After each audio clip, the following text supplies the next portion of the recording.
Class 10th math त्रिकोणमिति। त्रिकोणमिति में हमारे कक्षा 10 में 2 टॉपिक लगते हैं। एक तो त्रिकोणमिति है,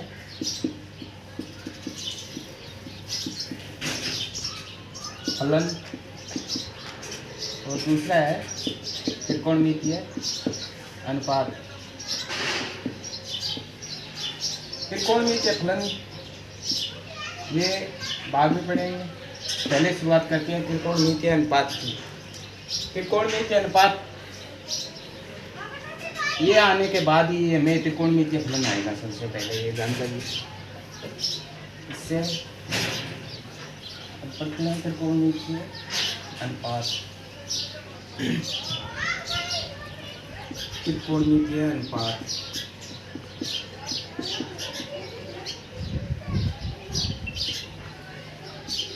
त्रिकोणमिति अनुपात, त्रिकोणमिति अनुपात क्या होता है? इससे पहले हमें सबसे पहले इसमें सबसे ज़्यादा समकोण त्रिभुज का जिक्र होता है। अर्थात त्रिकोणमिति अनुपात पढ़ने से पहले हमें ये आना चाहिए पहले समकोण क्या होता है। समकोण से आने के बाद में ये आना चाहिए समकोण त्रिभुज क्या होता है। समकोण होता है 90 डिग्री का कोण, समकोण कहलाता है। ये तो नॉर्मल बेसिक ज्ञान है, ठीक है। अब समकोण त्रिभुज ये भी बेसिक ज्ञान है, जिसमें 90 डिग्री का एक कोण 90 डिग्री का वो समकोण त्रिभुज कहलाता है।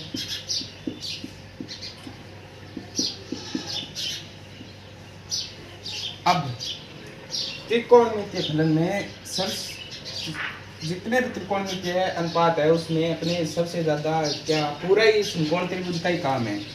अनुपात निकाल ले, साइन थीटा कुछ भी निकाले अपने, उसमें सबसे ज़्यादा या पूरा इस पर डिपेंड है अपने। इसलिए अब सबसे पहले त्रिकोणमिति है अनुपात से पहले समकोण त्रिभुज पढ़ लेते हैं। समकोण त्रिभुज,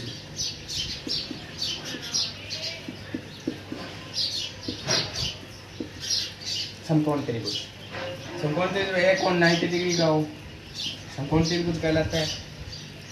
ये कोई सा भी हो सकता है, ठीक है।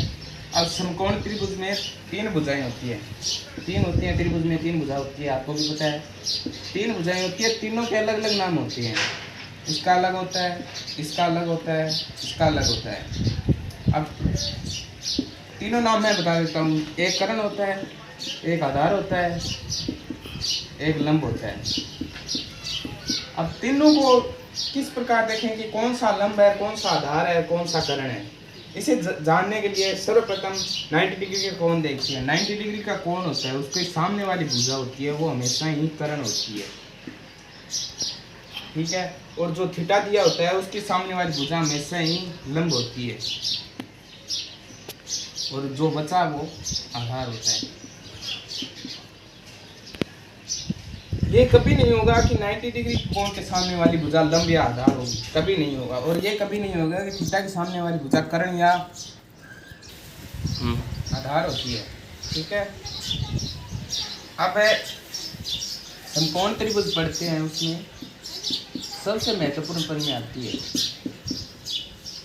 जो बचपन से हम पढ़ते आ रहे हैं, कक्षा 8 से ये प्रमेय पढ़ते आ रहे हैं, ठीक है। ये प्रमेय क्या है? पाइथागोरस प्रमेय।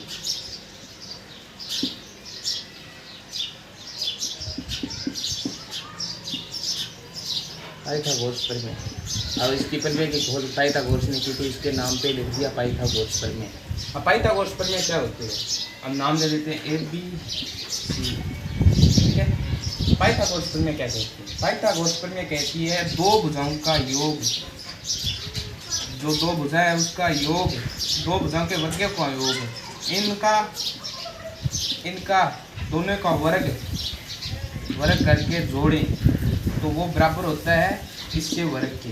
अर्थात लंब स्क्वायर प्लस आधार स्क्वायर बराबर होता है अपने कर्ण के स्क्वायर के। ये कहती है पाइथागोरस प्रमेय।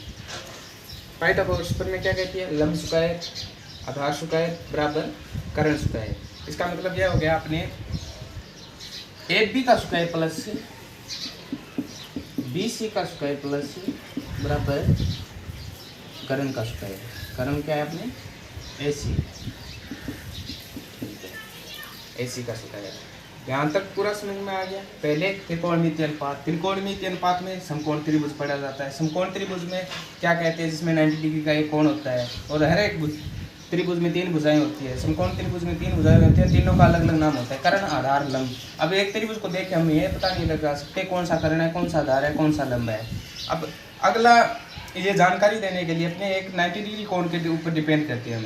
90 डिग्री का जो कोण है उसके सामने वाली भुजा कर्ण, थीटा के सामने वाली भुजा आधार लंब, और जो बचा वो आधार होता है। अब तीनों को पहचानने की पूरी होगी, ठीक है। अब अपने समकोण त्रिभुज के जो बेसिक जानकारी है पाइथागोरस प्रमेय है। पहले पाइथागोरस प्रमेय अपने कक्षा 8 से चल रही है। पाइथागोरस प्रमेय क्या कहती है, दो भुजाओं का योग, दो भुजाएं के वर्गों का योग, मतलब लंब का स्क्वायर और आधार का स्क्वायर का दोनों का योग फल करें तो ये कर्ण के स्क्वायर के बराबर होता है। तो लंब स्क्वायर प्लस आधार स्क्वायर बराबर कर्ण square. A b square plus b c square equal to a c square. अब इस पाइथागोरस प्रमेय को थोड़ा सिद्ध कर लेते हैं।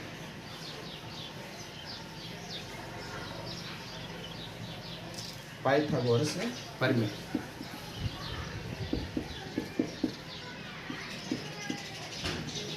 पाइथागोरस प्रमेय, ठीक है। एक त्रिभुज लेते हैं, 90 डिग्री का समकोण त्रिभुज है। इसमें अपने नाम दे देते हैं पी क्यू आर। 3 सेंटीमीटर का ये, 4 सेंटीमीटर का ये, 5 सेंटीमीटर का ये। अब इसको पाइथागोरस प्रमेय क्या कहती है अपने, P Q square plus Q R square equal to P R square. अब मान लो ये नाम दिया हो पी आर मतलब ये लंब है, आधार है, ये लंब है, ये कर्ण। अब अर्थात अपन को कर्ण नहीं दिए, ये दिए, कर्ण निकालना है। कर्ण मैंने यहाँ पे 5 सेंटीमीटर लिखा था, ठीक है। अभी पहले लिखा था, अभी नहीं है, मान लो ये दिया नहीं है। देख लो, इसका मान है 3, इसका मान है 4, बराबर अपन को कर्ण स्क्वायर ज्ञात करना है, ठीक है। तब कर्ण स्क्वायर बराबर 3 का स्क्वायर 9 हो गया, 4 का स्क्वायर 16 हो गया। अब कर्ण स्क्वायर बराबर 9 16 25, के स्क्वायर बराबर रूट 25, और रूट 25 किसका होता है, वर्गमूल किसका होता है, 5 का होता है। साथ के का मान कितना आ गया, 5 आ गया। अब कर्ण अपना 5 है, अगली बार लंब नहीं दिए, कर्ण 5 है सेंटीमीटर है और अपना आधार 4 सेंटीमीटर है। एक और कर लेते हैं इसी पे, ठीक है। अगली बार अपन को कर्ण दिया है, लंब नहीं दिया, आधार का मान 4 सेंटीमीटर, 4 का स्क्वायर प्लस लंब अपन को ज्ञात करना है, कर्ण का स्क्वायर मतलब 5 का स्क्वायर हो गया। यहाँ पे 5 मान अपने को दिए है, और लंब स्क्वायर बराबर ज्ञात करेंगे, ये इधर को जाएगा, 5 का स्क्वायर माइनस 4 का स्क्वायर, लंब स्क्वायर इक्वल टू 25 माइनस 16, लंब स्क्वायर इक्वल टू 9 और लंब रूट 9, रूट 9 किसका होता है, 3 का, 3 आ गया, इसका मान 3 है। अर्थात कोई से भी भुजा दी हो, 1-2 भुजा दी हो, तो उसके आधार से अपन दूसरी तीसरी भुजा निकाल सकते हैं समकोण त्रिभुज के पाइथागोरस प्रमेय से। अब क्या समझ में आया, समकोण त्रिभुज, पहले समकोण त्रिभुज में पाइथागोरस प्रमेय को स्थापित करके यहाँ पे ऐसे बता दिया कि ये अपने काम किस तरह से अपने त्रिभुज पे काम करती है। अब आता है जो अपना मेन है, त्रिकोणमितीय अनुपात। त्रिकोणमितीय अनुपात है ये जो अपना खुद का टॉपिक है, अभी तक तो अपन बेसिक पढ़ रहे थे, ठीक है। अब आता है अपना त्रिकोणमितीय अनुपात। त्रिकोणमितीय आपने कक्षा 9 में पढ़ी होगी शायद, टापो तो दिमाग में आएगी। ठीक है। त्रिकोणमितीय अनुपात में क्या होता है, पहले साइन थीटा, फिर cos theta, tan theta, cot theta,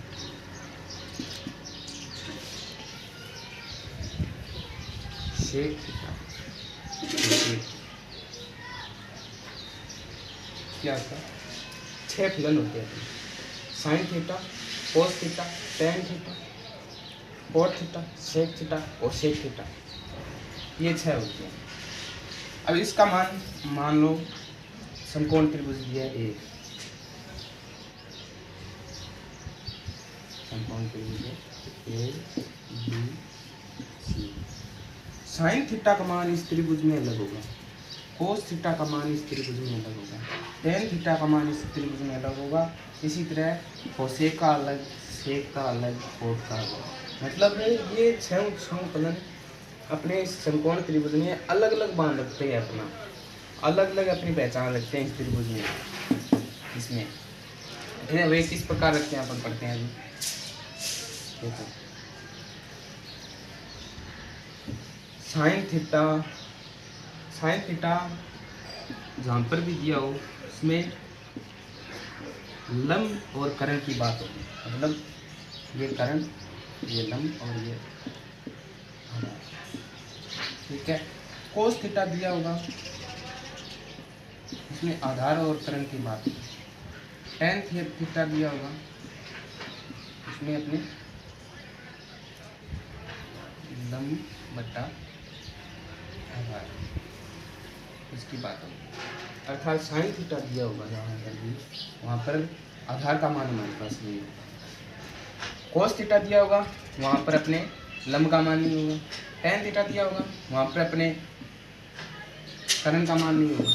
अर्थात अपने साइन थीटा देने से लंब और करण याद होगा, कोस थीटा देने से आधार और करण याद होगा, टेन थीटा देने पर लंब और आधार याद होगा। इस प्रकार से होता है। अब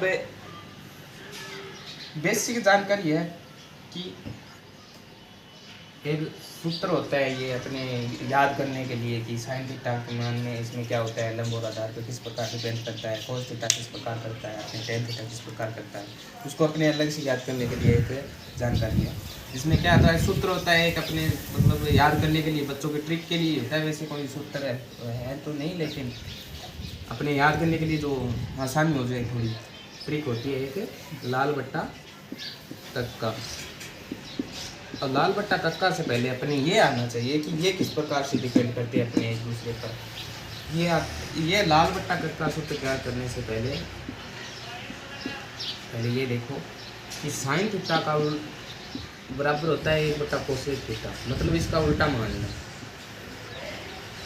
साइन थीटा का उल्टा कोसेक थीटा होता है, इसका उल्टा ये होता है। और कोस थीटा का उल्टा सेक थीटा होता है, अर्थात इसका उल्टा ये होता है। और टेन थीटा का उल्टा कोट थीटा होता है, कोट थीटा, इसका उल्टा ये होता है।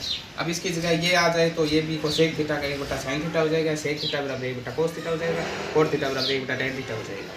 इस प्रकार अपने फलन में भी अपने पहचानता रखते हैं, अपने साथ एक गुण भी रखते हैं, ठीक है। अब इसमें साइन और कोस का कोई दिक्कत नहीं।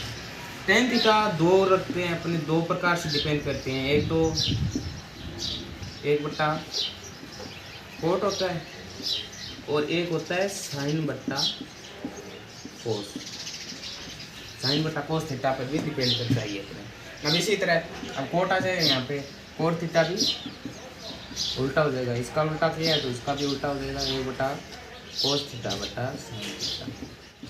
मतलब ये सूत्र आने से पहले ये जानकारी आनी चाहिए कि साइन थीटा बराबर 1 बटा कोसेक थीटा होता है, कोस थीटा बराबर 1 बटा सेक थीटा होता है, टेन थीटा बराबर 1 बटा कोट थीटा होता है, टेन थीटा बराबर 1 बटा कोट थीटा के साथ साथ साइन थीटा बटा कोस थीटा भी होता है, और कोट थीटा के बराबर कोस थीटा बटा साइन थीटा भी होता है।